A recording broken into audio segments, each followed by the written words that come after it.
Hi virtual learners! I am Nilin at sa videong ito isi-share ko po kung paano ako nagsimula bilang isang virtual assistant. Back in 2009, ako po ay natanggap bilang isang call center agent or customer support representative at doon po ako natuto ng customer support. Doon po ako natuto sa pagko-converse in English at natuto din po sa customer support. Makalipas ang 1.5 taon, dumaan po ako sa 3 iba't ibang kumpanya at dala-dala ko po ang lahat ng mga aral na natutunan ko sa call center upang maging isang virtual assistant. Habang nagte-training po kami sa isa sa mga product trainings namin noon, isa sa mga katrabaho ko biglang nagsabi na magre-resign na daw siya dahil siya po ay magwo-work from home. Yun po ang unang beses na narinig ko yung salitang work from home at simula nun, ginusto ko nang matutunan kung ano ito. Ang ginawa ko, nag-google ako. Noong mga time na yon, hindi pa gaanong marami ang mga pages or mga coaches. Hindi katulad ngayon na marami na tayong mga options para kung gusto nating mag-aral ng mga skills, mabilis na lang nating makukuha. Hanggang sa dumating yung time na nagkaroon ako ng budget galing sa aking back pay para bumili ng laptop at yun ang ginamit ko habang nagtatrabaho ako. Kapag umuwi ako, nag-aaral ako tungkol sa work from home. Dahan-dahan po ang process na ito for me dahil hindi ko po basta-bastang maiwan yung aking trabaho.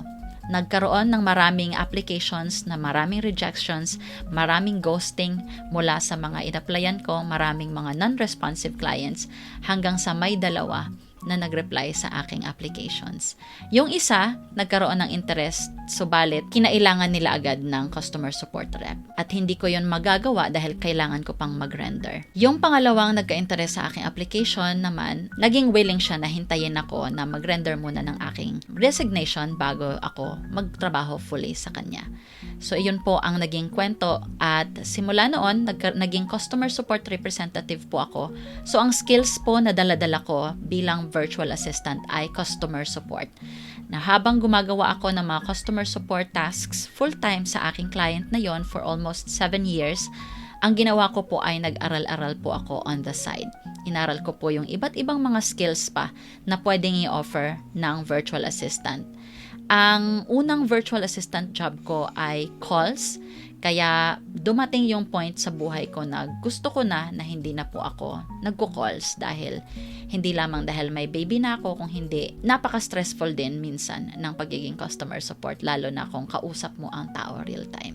Ikaw yung magiging punching bag nila sa kanilang mga galit. So ang ginawa ko ay I took a leap of faith at nag-apply ako sa ibang klase ng virtual assistant job. Una ay ang administrative assistance at pangalawa ay ang project management. Parehong trabahong ito ay parehong part-time. So, downgrade po ito sa naging sahod ko nung una kong client.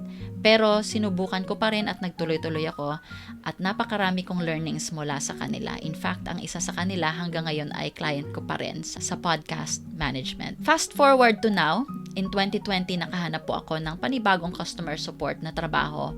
At this time, non-voice po ito. Ito ay chat and email support. So hanggang ngayon po, ang aking main skill offer ay customer support.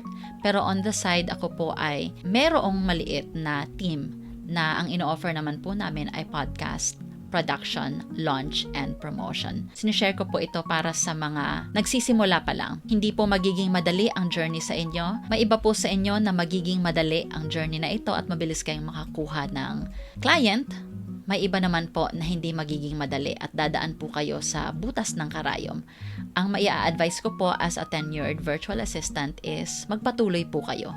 Huwag po kayong panghinaan ng loob at patuloy na maging hungry sa pag-aaral tungkol sa virtual assistants. Meron pong iba't ibang mga coach para sa iba't ibang skills ngayon na gusto nyong aralin. Some of them are paid, some of them are free. If you don't have a budget for a paid course, I suggest you go and start with a free course that is available for you online. Sana po ay makatulong at God bless po sa inyong pag-aaral bilang virtual assistant.